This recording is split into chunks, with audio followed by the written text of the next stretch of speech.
Retrieval, and so information retrieval is a system that returns a possibly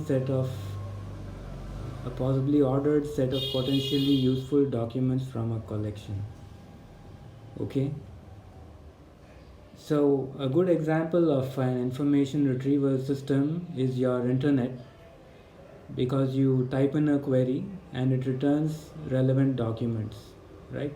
In this case, the set of documents is extremely large, right? But basically, that's what an information retrieval system is about.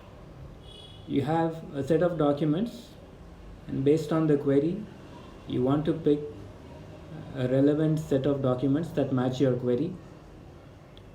And so every document is represented using a vector, and so is a query. So they are compared for similarity, and based on the similarity measure, you arrange it into an ordered list of documents, and based on that, the user feedback, the user tells you which documents are relevant to him, and based on that feedback, you would revise the representation of the query. So let's look at the details. So here's an example. Supposing you have it's just a small collection of documents, sentences actually. So we represent this using a document term matrix, which is shown on the next slide. So this is just a matrix representing the frequency of different terms in different documents. Okay. So you just represent the frequencies of different terms in different documents, and you get a matrix. And the transpose of this matrix is called a term document matrix.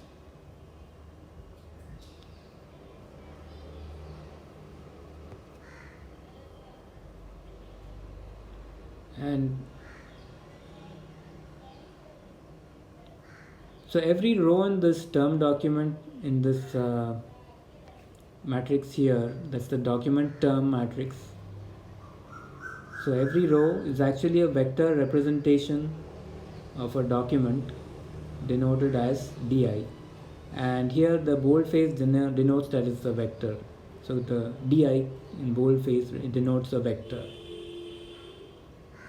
So each entry in the matrix is a term frequency, in this case tfij, meaning that it's the term frequency, the frequency of term I in document j.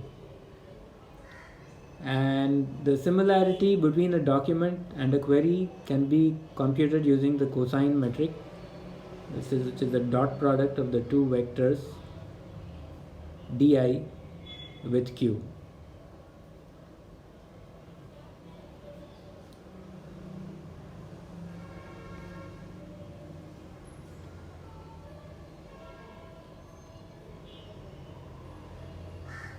So in this case, the vectors di and q have to be unit vectors, and then you compute the cosine metric.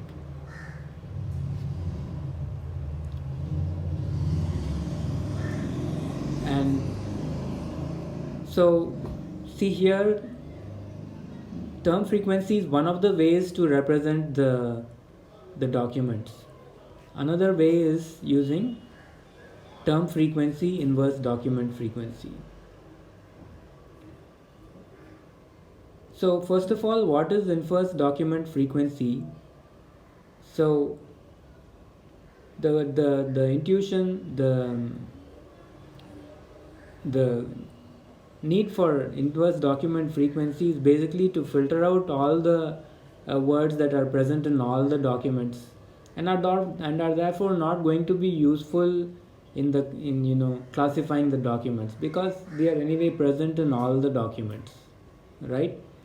So IDFI is defined as logarithm capital N by Ni, meaning the logarithm of the total number of documents capital N, and Ni here is the number of documents having that term.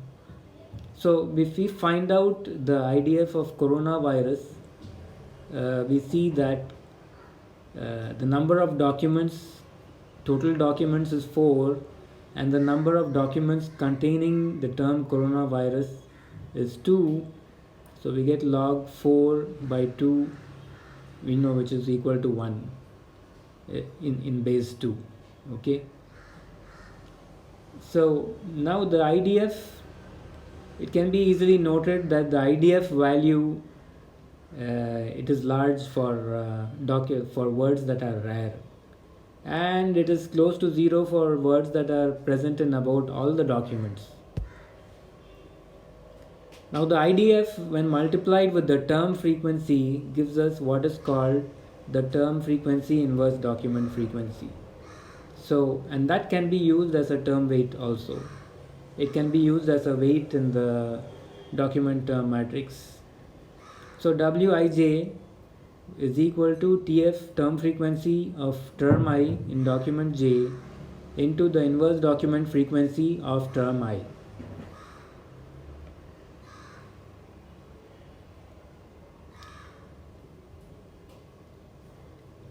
A word about term selection.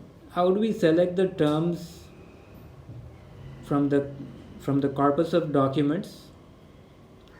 We first use remove stop words. We first remove stop words, which are basically articles, conjunctions, prepositions, right? Commonly used words, pronouns, which are basically from the closed word classes group. And then we also perform stemming, which is to reduce every word to its stem.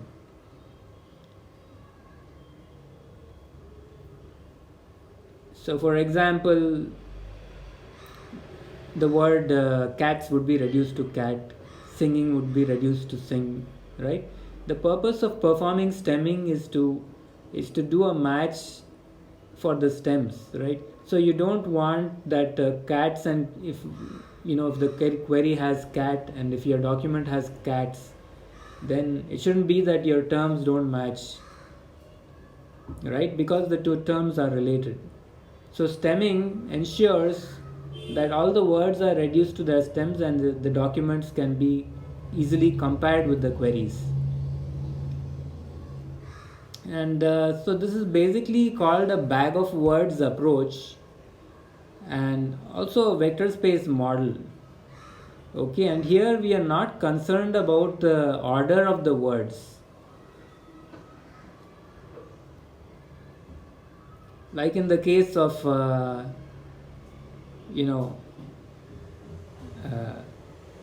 syntax driven semantic analysis, where you are concerned about the order of the words, but here you're just checking whether the word is present in the text or not, in the document or not.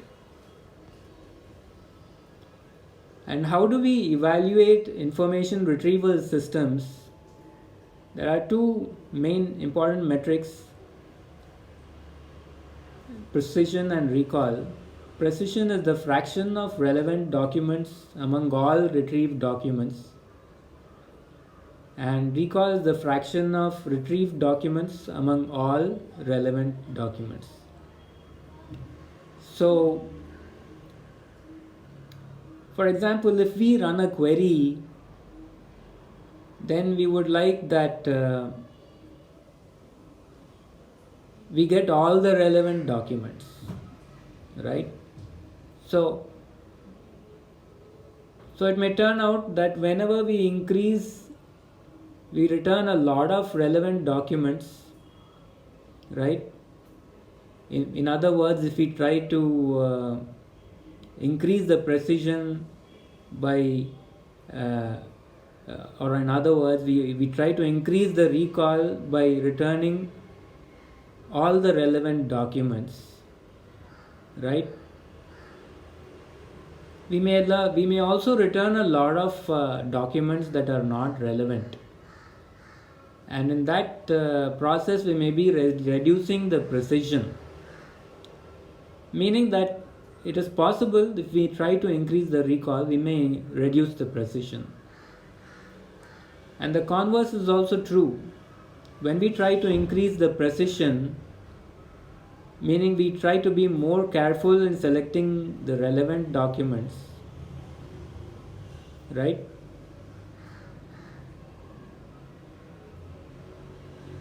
Meaning we try to avoid returning irrelevant documents, non-relevant documents. So in that case we may also end up not returning actually all the relevant documents, right? So the converse is also true. If we try to increase the precision, it may happen that the recall reduces.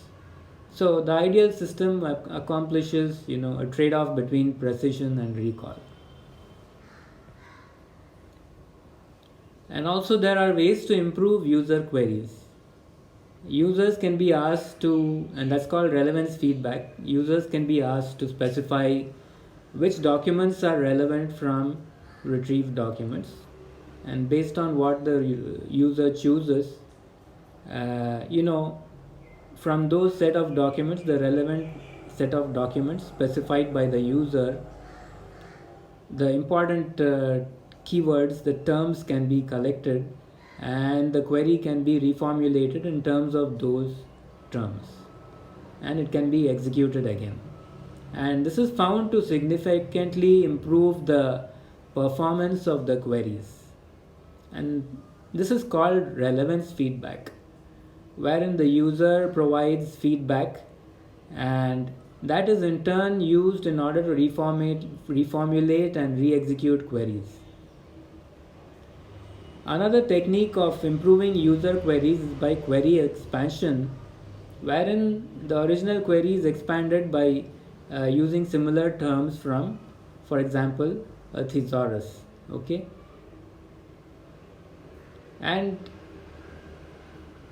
normally it's observed that when you do query expanding, the recall improves at the expense of precision.